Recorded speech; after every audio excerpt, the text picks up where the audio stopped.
Folks, I'm your host, BKP. Good morning from the office. We're North Georgia's only live online morning show.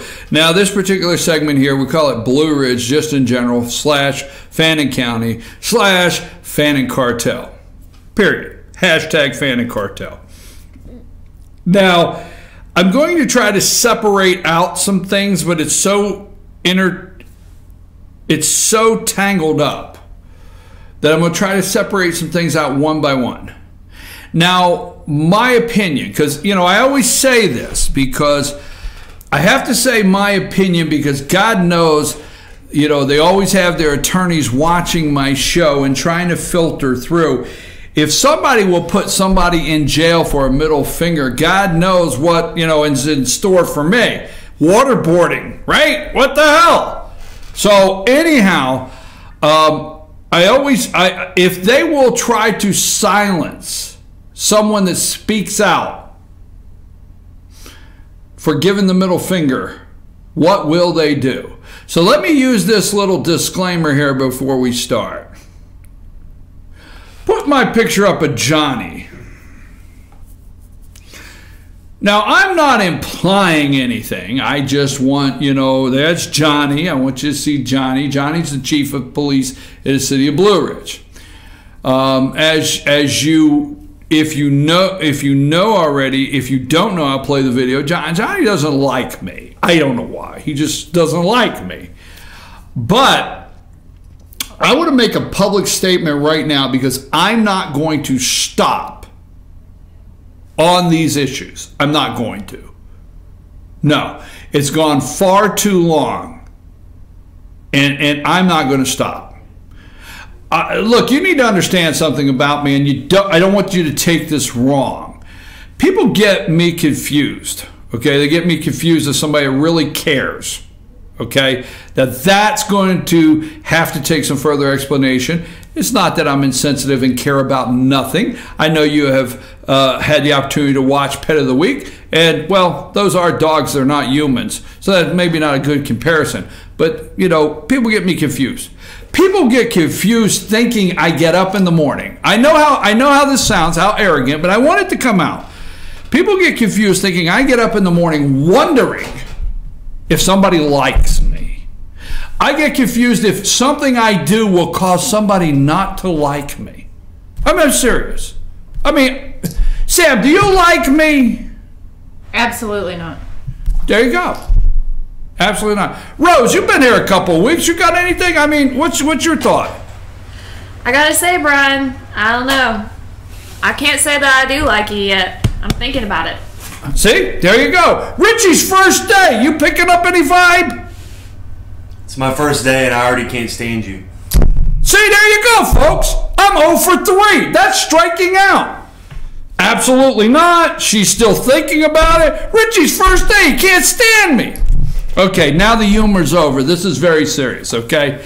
They will. Take Johnny down. I don't want Johnny to think that I'm implying anything that, to him.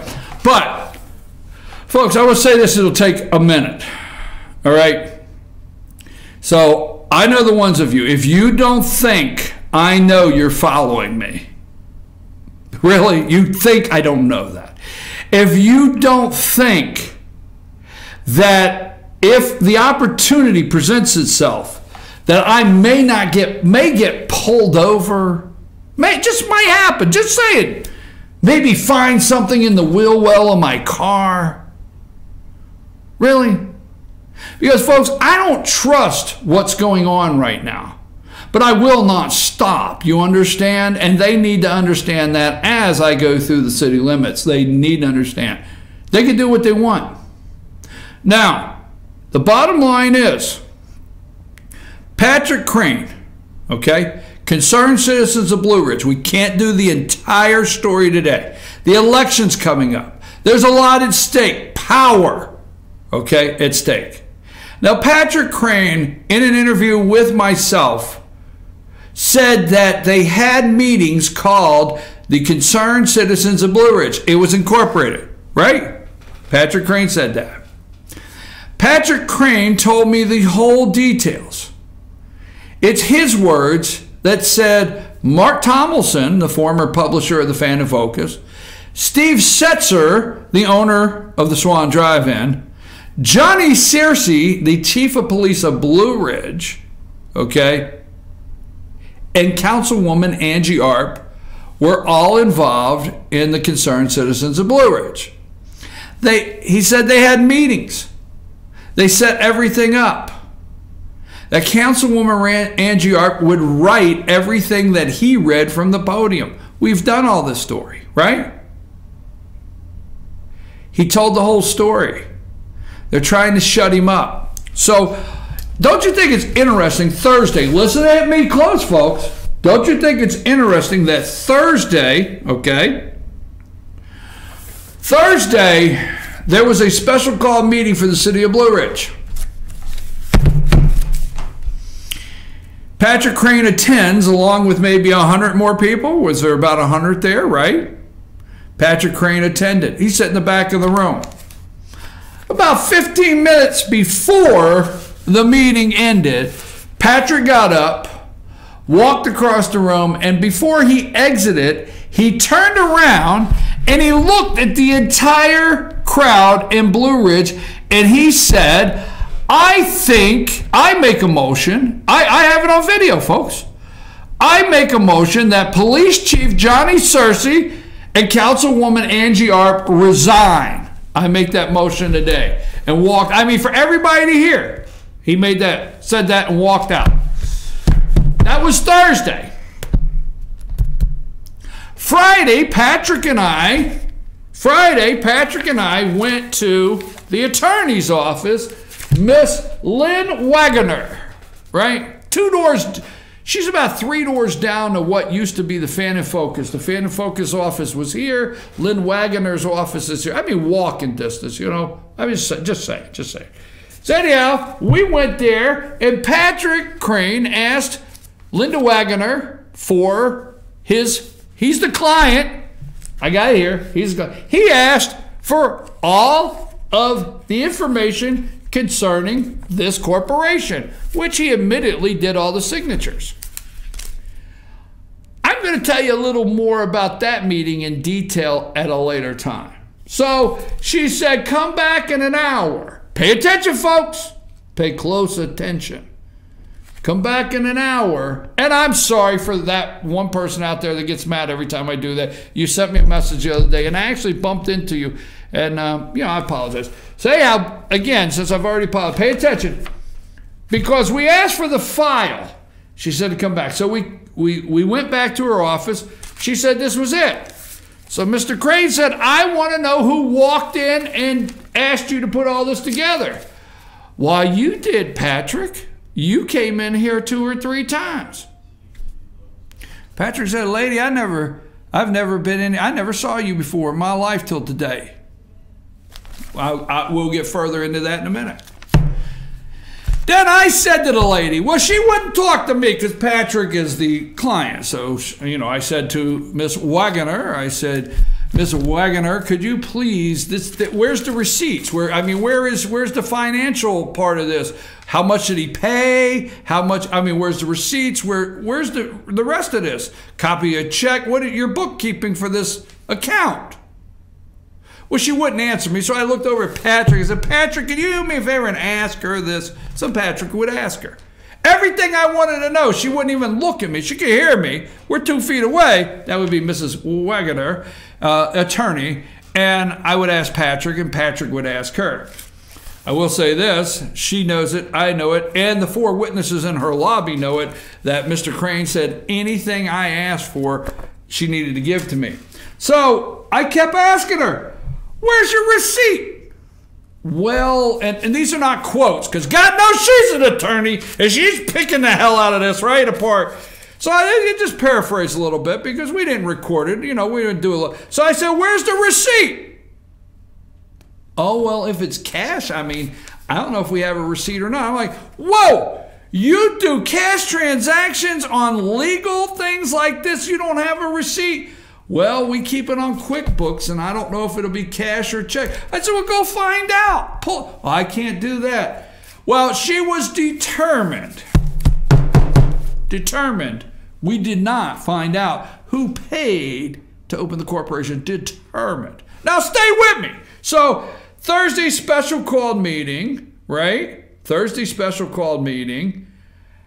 Friday, Patrick and I go to the attorney trying to find out who paid to have this corporation opened up.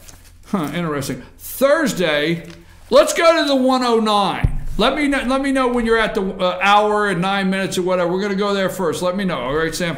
So Thursday at the special call meeting, after Patrick asked for their resignation, the Concerned Citizen Blue Ridge, don't forget, this sparked the investigation, right? By Gerard and Davis that cost somewhere in the area of $50,000, folks. $50,000. No, I'm sorry. Whoa, my wrong. Cost in the area of 40. In the area of 40, somewhere around 40. This whole thing, the Concerned Citizen Blue Ridge, started somewhere around 40. So after the meeting, I wanted to know, why would Patrick Crane ask the chief of police, okay? Why would Patrick Crane ask the chief of police, Johnny Searcy, and ask Councilwoman Angie Arp for their resignation? And is it true that Angie Arp said, Councilwoman Angie Arp said, is it true that Councilwoman Angie Arp said that she had Rodney Kendall and Bruce Pack's vote? Is it true? When they did this? So I asked Rodney Kendall if he was aware of it. So when we get to, are we at the 109? I did, but I changed my mind. I mean, did you just meet me? Oh, I mean, well, you think it's my first day, you know. No, I want to start on the interviews. And let me know when we're ready. Don't get all upset with me. I want to stay focused. So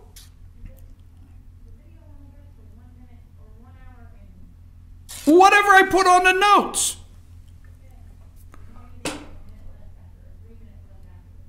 Right. Why would you think that Patrick Crane would ask for your resignation? I mean, why do you think he did it? I do not have a clue.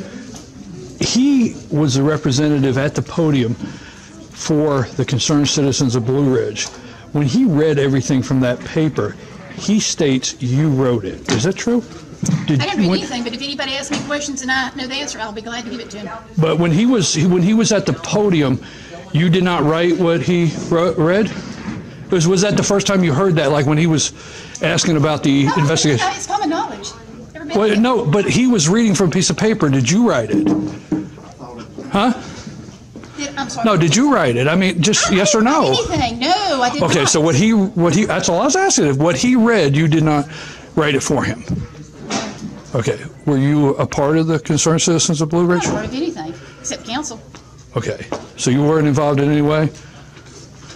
And He says that Patrick Crane said you were a member of the Concerned Citizens of Blue. No, I wasn't a member of anything. Okay, so you never attended any of the meetings? Absolutely not. What about you, Chief? I have you. No, sir, I didn't. Okay, because he made the accusation. I heard what you was All right, he made the accusation. The man did. He's made lots of accusations. He's made accusations that the mayor don't live in the city too. Well, I understand, but We investigated his accusations. he said when you were at he was at the podium, he was reading what you wrote. I'm just saying what he said. I don't. He said that night he had my signature on it or something. He says he has the documents. Oh, well, you know what? Anybody can type up a document or write a document. Okay, he has made accusations. I interviewed him for 2 hours. He's made him right here in front of us. Okay, all right. Do you know why he would ask for your resignation? Why? I mean, these are things he's doing. I mean, why are you getting angry at me? Reason because it's ridiculous. Because we're talking about a man that's asked for all of our resignations. I'm doing what? Whatever you do best is what you're doing. So I mean, you know. I didn't stand up and make an outburst. All right. Right now, I don't care. I had a 2-hour interview. He said that the day that he read that from the podium, his quote to me is you, Council Member Pack, and Councilwoman Arp knew he was reading that for the Concerned Citizens of Blue Ridge. You were not aware that day when he came to the podium and read what he read concerning the mayor, and then you guys made a motion. You were not aware of any of that. No, I don't think I was aware. He uses your name. I'm going to be candid. I know. And I might have heard someone say that he might do that. Or he might even said it when he came in here, but I didn't have anything to do with him doing any of that. But you weren't a member of the Concerned Citizen Blue. You didn't attend any meetings they had? No, I did not. Okay. But I get accused. I'm going to say, like, I get accused of not coming and asking you guys the questions. I get accused of that. Why don't I come? That was all over. So I'm just asking because he made the accusations. Hey, it's an accusation. It's not true. I believe you. Come back to me. Okay, so Thursday, I exposed this story last week. Concerning Councilwoman Angie Arp, possibly the chief of police in Blue Ridge, possibly Mark Thompson, former Fan and Focus publisher, and let's see, who was the last one? Arp, Pose. There was, Steve Setzer. We don't want to forget Steve Setzer. Don't want to forget him, right? Oh, he's a big part of the story this morning. How could I draw a blank?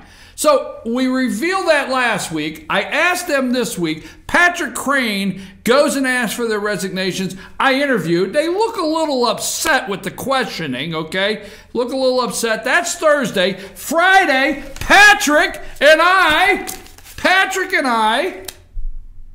go to the attorney. That's Friday, doing the timeline. Saturday, Patrick's riding his bicycle. He's out there riding his bicycle past the Swan Drive-In, and supposedly a bird appeared.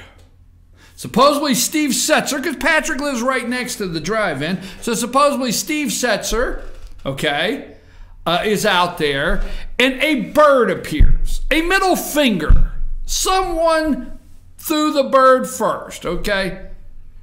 I mean, this is like once, twice, three, shoot, right? So somebody threw the bird first. We don't know who. For those of you in Yorba Linda, California, the bird is the middle finger. So as somebody said, it is the LJ salute. So, next thing you know, Patrick is being arrested for throwing the middle bird.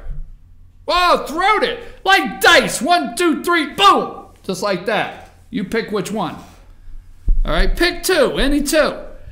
So, yesterday, my understanding is Mr. Crane had to turn himself in. There was actually a warrant issued for his arrest. He had to turn himself in and was processed, my understanding, and bonded out for what Steve Setzer, possibly one of the Concerned Citizens of Blue Ridge, owner of the Swan Drive-In, said that Patrick Crane gave him the middle bird. Rumor is, I hate to say rumor, but some sources say, you know what? Video of the Swan Drive-In. I understand. This is all sources, okay? All sources. I understand Steve Setzer's witness happens to be his wife, okay? So I understand through the drive-in surveillance video, you can see Patrick's hand come up, but you don't see a finger, and you can see Mr. Setzer's hand come up, and you don't see a finger, and there's no audio, so you don't know if they said anything ugly to each other. So Patrick Crane and Blue Ridge, Georgia, put Johnny back up. We got to have Johnny. You can't do this. You can't wrap this up without Johnny. So Patrick Crane, a resident in Blue Ridge, Georgia, that has exposed the Concerned Citizens of Blue Ridge, all right, and we've got much more, had to bond out yesterday after what we did last week, all right, had to bond out. How about this for a phony arrest? How about this for a phony arrest? Now, Mark Tomlinson is having emotional distress, and we'll talk about Mark's emotional distress in a minute, but because of his claims of a phony arrest. This city chief of police allowed an officer of his to sign a warrant or sign on a warrant against Patrick Crane that had to be bonded out yesterday.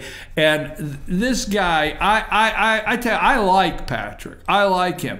He wasn't very nice to me several months ago, but I don't hold, I didn't get upset. I understood the people he was dealing with at that time, and I understand the people that were pulling the strings, the Fannin cartel. I knew what was going on. I like Patrick, and I feel bad that he is probably being he's in so much fear of what could happen if somebody will throw you in jail for the middle finger. It happened, folks.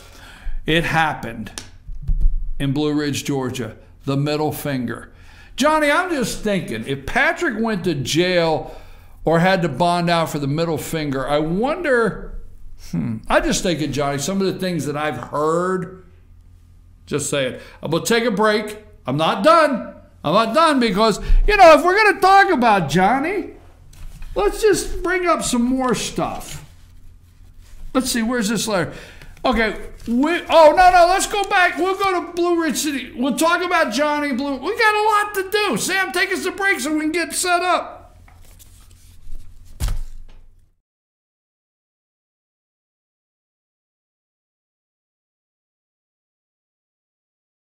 This summer, nothing says love like a box of truffles, especially if that box of truffles is in a blizzard. This is all my favorite truffles. Fudge, caramel, and peanut butter. It's like a surprise in every bite. I bet you're full of surprises. Actually, I'm full of chicken strips.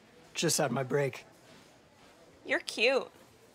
Still got it. The new Triple Truffle Blizzard Treat with fudge, peanut butter, and caramel truffles. Welcome to Dairy Queen. Enjoy a $1 Misty Slush and more.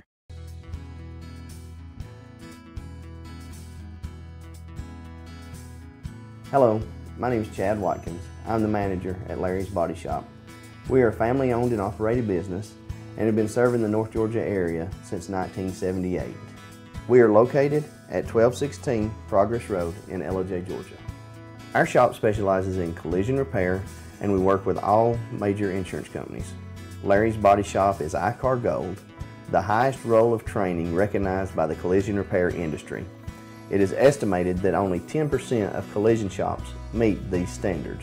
Our shop consists of state-of-the-art equipment such as laser measurement system, down-drive spray booth, spot and MIG welding equipment.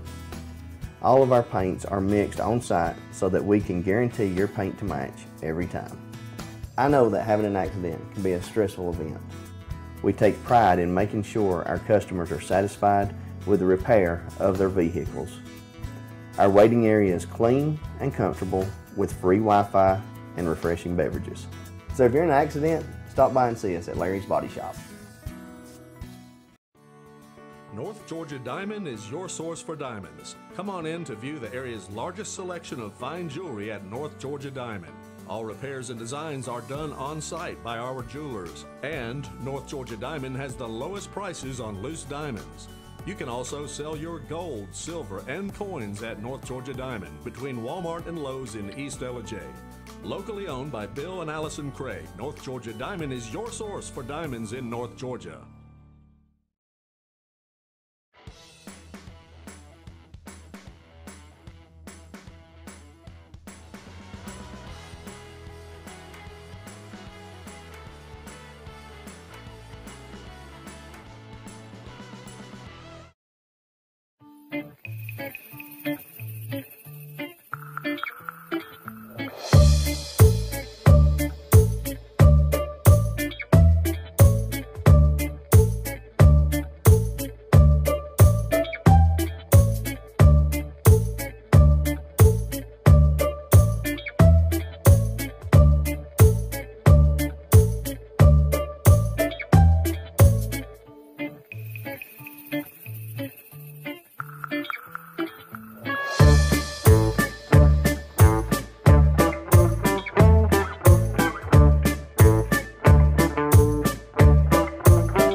All right, we're back. I'm your host. I don't know if I'm going to get to everything this morning. We're going to attempt it because we're going to push 9 o'clock. We know it's going to get dark here soon.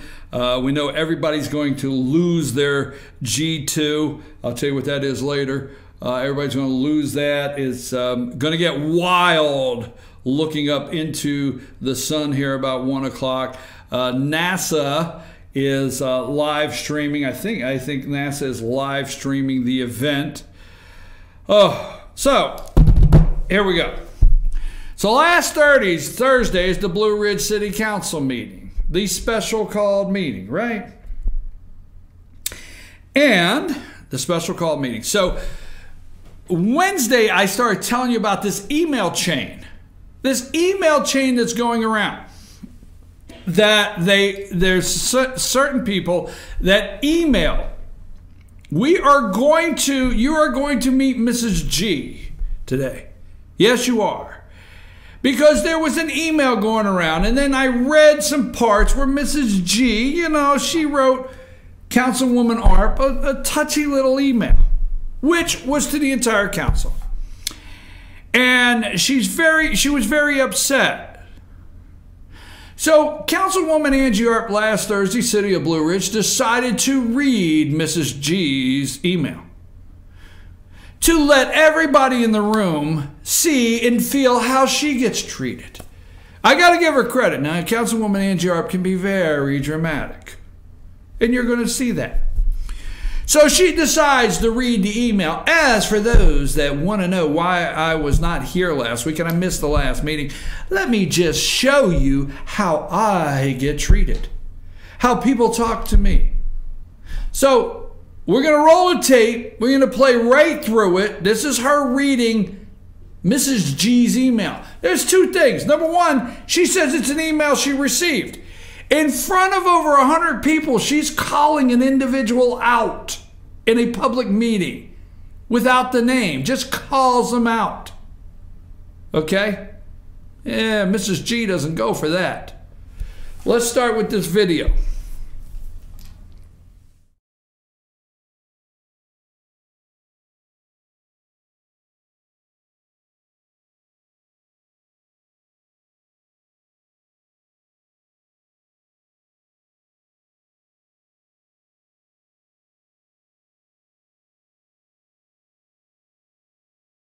All right, cool.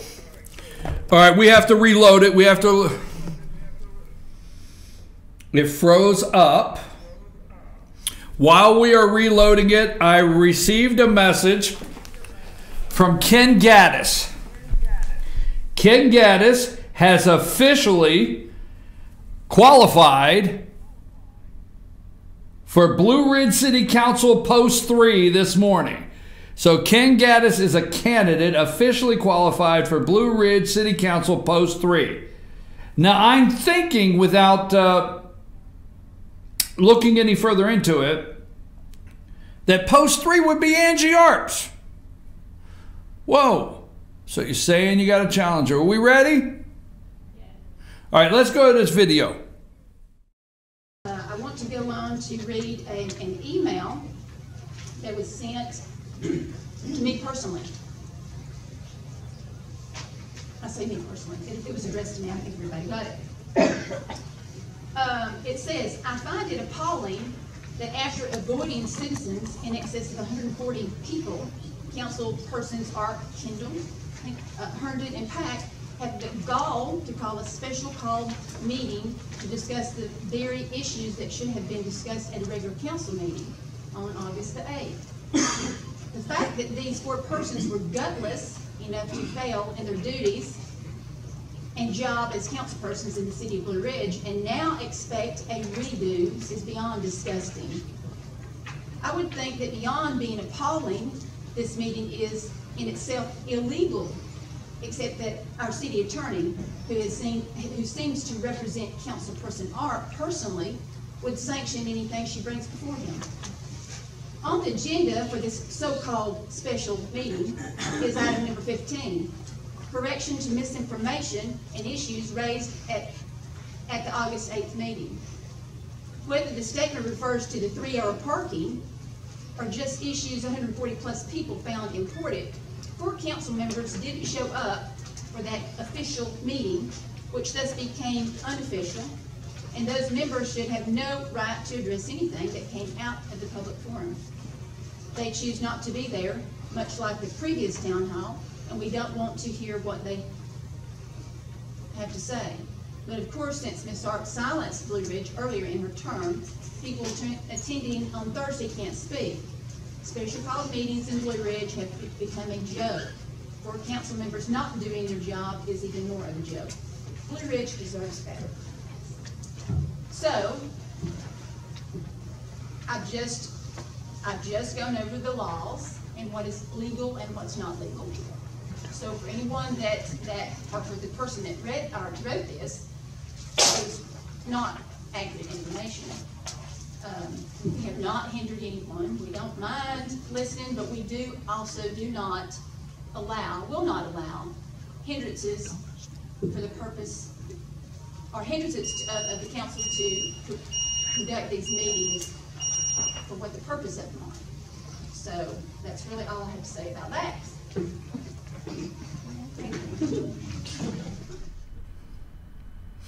That's all I have to say about that. That's all I have to say about that.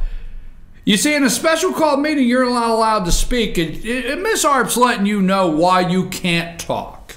Why she has nicely afforded you the opportunity at certain times to be able to speak. And that's all I have to say about that. I'm going to call you out in front of a room full of people. I'm going to read this as like, look at how I get treated. And you're ignorant and you're dumb and you don't know what you're talking about. Whoa, those aren't my words. Let's go on because you're about to meet Mrs. G. And let's go on with this. Hey, not me, Mrs. G. Take it away. So, I have an update while we're waiting to meet Mrs. G. Is the middle finger protected by the Constitution? Constitution Daily. I'm going to be running that at the end of the show. Just let me know when we're ready with the second part, where Mrs. G's at. You want me to go ahead and do the Constitution story while you're getting it ready? It's just a second. Okay. Oh.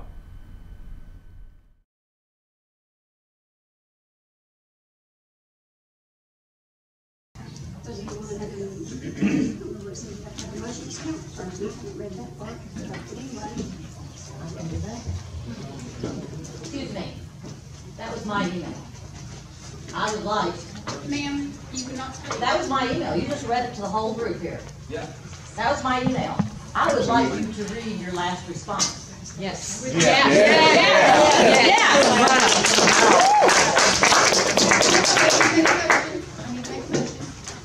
I make a motion that I allow a response to this email. Or that I'm sorry, that I read the response to this email. One second.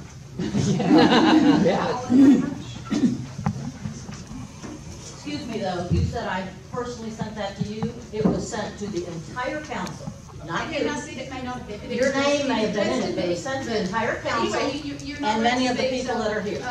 Could you give a copy of that? The email that I sent back, my response. I think Mr. Pritchard has it on Metro News, but anyway, I'll be glad to read it.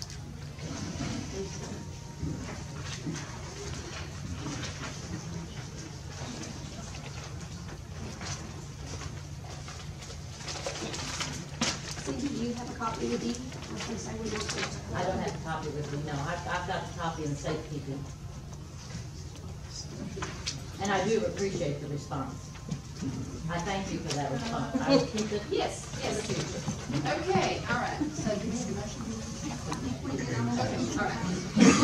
Ms. Kluker, I'm going to try to show you the same respect that you have shown me and the other council members as I've tried to respond to your obvious ignorance of the law, among other things. Ms. Kluker, I find it appalling myself that you think you have the right to speak for me or any other council member the way you have in this email. Obviously, from the remarks you don't have a very good understanding of who elected each council member and who the council represents.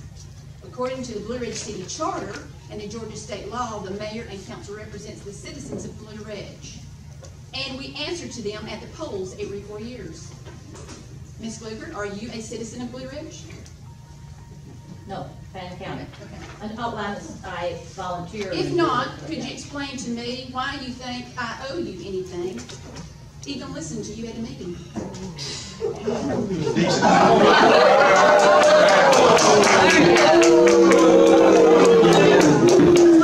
will not have that. You can all leave. You can't do better than that. Hold on. Now, Ms. Gluckert, let me show you how gutless I am of you or anyone else We already know. you refer to. I do not represent you,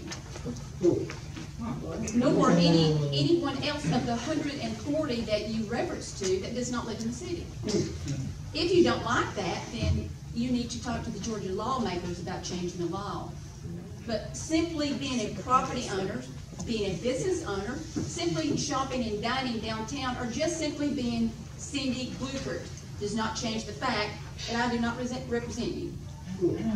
And since you confirmed in the first paragraph of your email that you don't know the law or what is illegal or not, I actually think it could be you that could be beyond disgusting and appalling, rather than any actions of this council.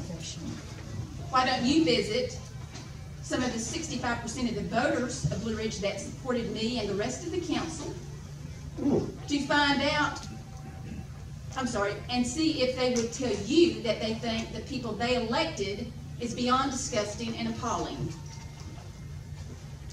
Why don't you ask them if they think we should answer to you and the other 146 non-citizens?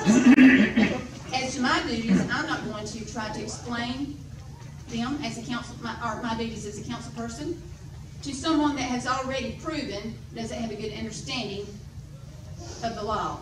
But I will say, I do know what my duties are, and I know exactly who I represent, and Ms. Gluckert is not you.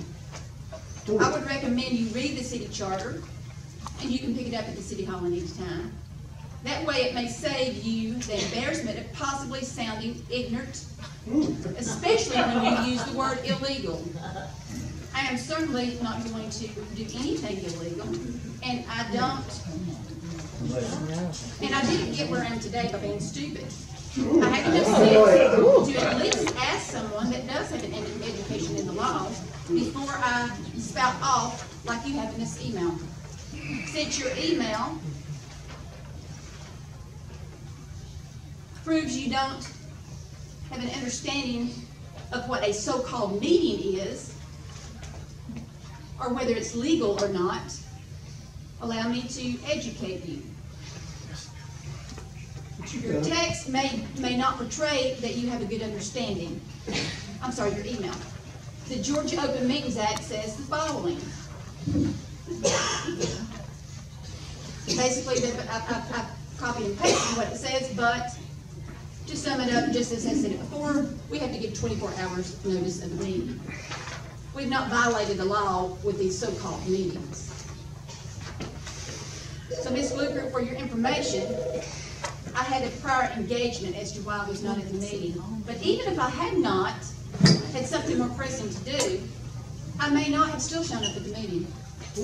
Not because I'm a coward of you or anyone else, but for the simple fact that I do not represent you or the 130 other people that did not live in the city that may have been at the meeting.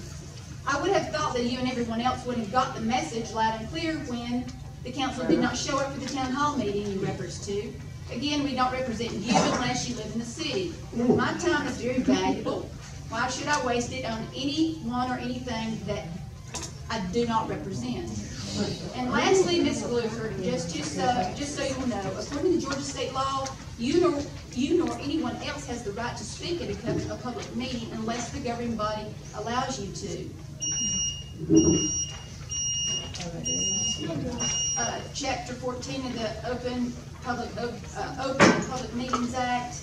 The public at all times shall be afforded access in meetings declared open to the public. The council meetings, when the council went above and beyond what Georgia law requires that we do when conducting a public meeting. And for the record, I haven't silenced anyone. It was actually me that wrote the council meeting policy that allowed public comments at the meetings. Actually, after a year and a half of unprofessional meetings, the council willingly endured insults, criticism, and threats all from people we don't even represent. There were several members that thought we should consider following Georgia law rather than go above and beyond it and not allow public comments at all. But we decided not to punish the overall general public for the actions of a few that were not even citizens of Blue Ridge. So I added a public comment in the policy, and it was passed unanimously. Ms. Fluker, thank you for your email. It will give me some good points to address in a public meeting. And one last thing, you may be in for a rude awakening if you think the overall average citizen of Blue Ridge truly wants people with your mindset to move to Blue Ridge or Fannin County and try to bully their way into the decision making for this community. People like yourself that could give us average small town people that cause us average small town people to wish you would go back where you came from.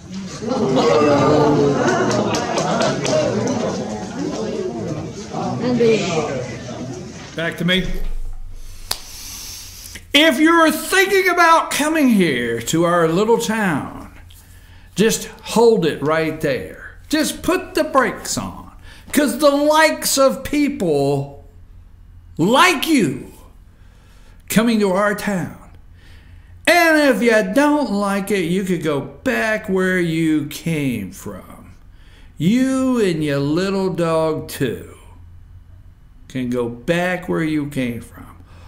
Woo! Now, see, the first part that Councilwoman Arp read to the public, she did not mention where she got the email. She called an individual out in front of everybody and make it. That's all I have to say about that. See, if she would have ended it there, then it looks like, you know, people are mean to Miss Arp. Now, she's an elected official. She should have just wrote back, thank you for your email. Sorry that, you know, you feel this way or whatever, blah, blah, blah. You know, please attend our meetings and maybe we can clear some things up by Georgia code and have a nice day. No. Miss Arp has to write back. And when Mrs. G said, hey, read your response to what you did, just saying. Oh, by the way, Angie's running for re-election. Just saying. Ken Gaddis is running against her. Just saying.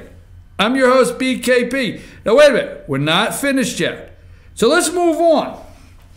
We're not, I know. I'm not finished. I don't care, okay? I don't care if they like me or not. Oh, my God, you know, they can get heartburn.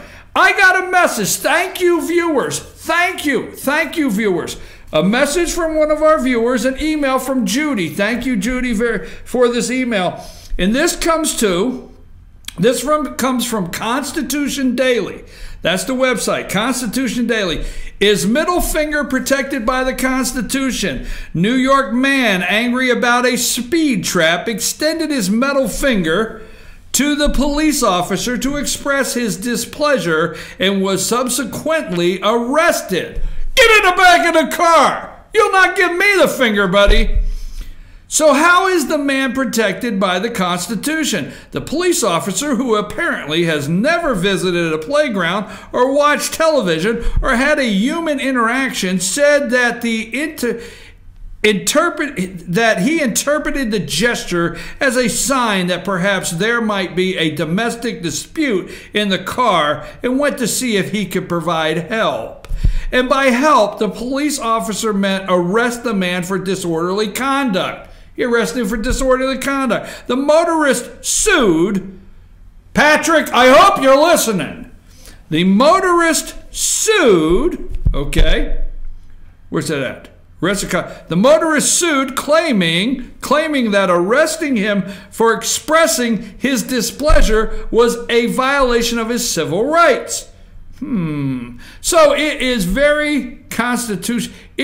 So is it your constitutional right to extend your middle finger to a police officer in a gesture meant as most would understand as an insult, and rude at that. The First Amendment states, Congress shall make no law abridging the freedom of speech. The spoken word is not the only form of speech. It's not the only form of speech. You know, it's like this, you know, that the Supreme Court has determined, the First Amendment protects, in fact, the First Amendment protects a wide range of public speech, including marching, wearing armbands, and even making expressive gestures. You know, like right there, okay? But, or, you know, if I come up to you and I give you one of these, you know what I mean? Hey, it's my right. But that doesn't mean the First Amendment gives people the right to say or express anything at any time. There are limits. Can't yell fire in a crowded theater. So that goes on. You could find this story and the details on this story, okay?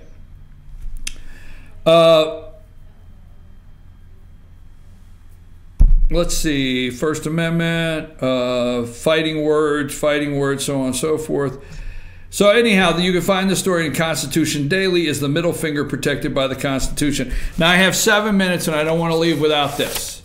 I tell you what this is, and let me tell you why. Now, I thought this was a joke. I swear I thought it was a joke. Because I have the details. Now, put up the two guys look like they just seen the possum, grinning like a possum. What's their names? Mark and Stookie, right? This is Stookie and Tomlinson, all right? Stookie and Tomlinson. Look like that, you know, just two possums, right? Grinning like a possum. So anyhow, we don't have time to go into, you got that picture of Stookie and Tomlinson grinning like a possum? Can I get that put up, please? There you go. Oh, just like a possum. Happy to be there. So that's a long story we're going to start working on this week. Newsman lawyer plan. This is the AJC, none other than Rhonda Cook. Newsman lawyer planned to sue North Georgia judge and prosecutor. So Brenda Weaver is going to be sued, and Allison Sosebee. And I'm going to tie all this together. I got a final statement. The owner of a now closed weekly newspaper and his attorney planned to sue the judge and the district attorney who brought felony charges against and jailed them because their push to secure public records. Not true. I've done the whole story. So let me say this. This past week, Pickens County Chief Superior Court Judge Brenda Weaver and District Attorney, Appalachian Judicial Circuit District Attorney B. Allison Sosebee received a letter from the law offices of Jerry Weber, okay? Mr. Weber, start doing the research.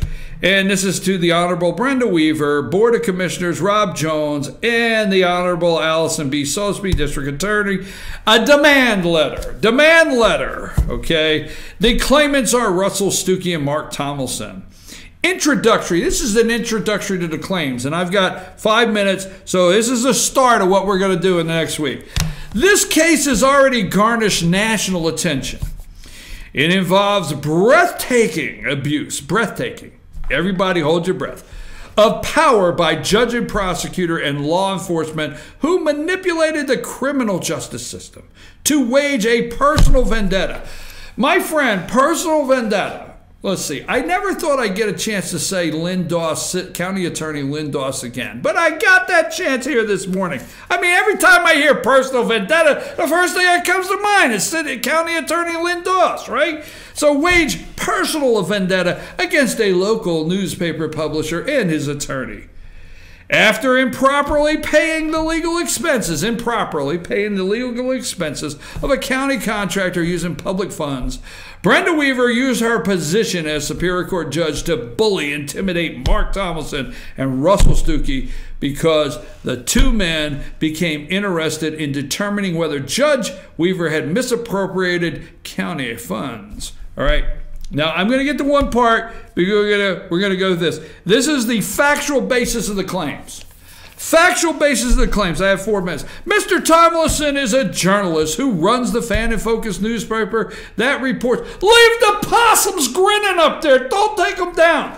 Mark Thomas is a journalist who runs the Fan and Focus, a newspaper that reports local news with an emphasis on legal and governmental reporting. Mr. Thomason is a native of Phantom County, where his family business located the hardware store, supply business, and many others.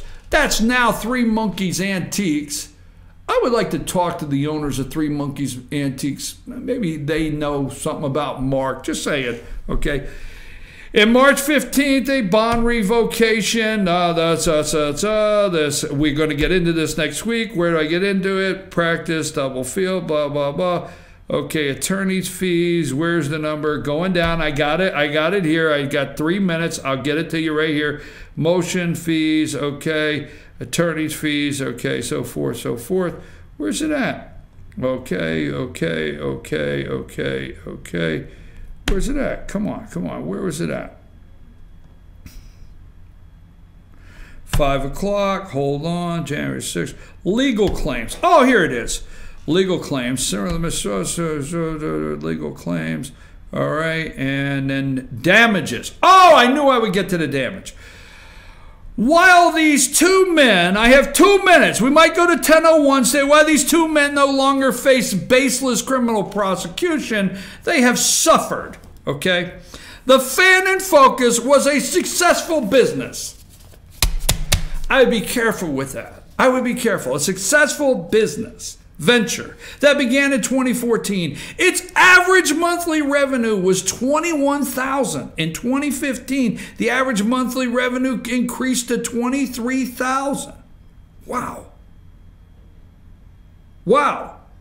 $7,500 it dropped. $23,000 a month. Now, I don't think there's $23,000 worth of advertising there. We're going to disprove everything that was said here. Because if the Fan and Focus, why did you discount, why did you not report, Johnny Searcy, the matter comes before the Georgia Transparency, respondent was candidate office for sheriff of Fannin County during 2016. Let's see. This matter comes before the Georgia Transparency and Campaign Finance Commission pursuant the complaint filed by Brian Pritchard, blah, blah, blah. Okay, I'm going to go through this. I have a minute. You want to make these claims, you want to sue for $1 million because you have emotional distress. Your books are about to be opened. And I have 3 sources. Let me end this morning. I have 3 sources that tell me, and you know, Johnny, if I'm wrong, I'm wrong. I'm for sure when they depose you, I'm for sure when they open all the Fan and Focus books, I'm for sure when they go through all the credit card ledgers, all the cash inserts, they won't find this. But I have 3 sources that said to me that Chief of Police of Blue Ridge, Johnny Searcy, helped the Fan and Focus and paid with his credit card, these are just sources saying, paid their publishing bill a couple times. Johnny, did you pay their publishing bill in lieu? Because this says if any other violations can occur. So did you pay their publishing bill in lieu of actually reporting all the money on your campaign finance? I don't know. I'm just saying. Hey, I'm just a messenger. Wait till I'll tell you tomorrow who all will probably be deposed during this one. It gets better. The Fannin Cartel. Oh, by the way, if you're out there, I got to go to Blue Ridge. I'm headed there now. Hey, stay out of the dark at 1 o'clock. It's been a great morning. I'm your host, BKP. Good morning from the office. I'll be back tomorrow morning. Thank you, Sam, Richie, and Rose, for a great show this morning. I appreciate all your kind words. And, you know, I just feel the love in the office. Back tomorrow morning at 8. Take us out of here, Sam.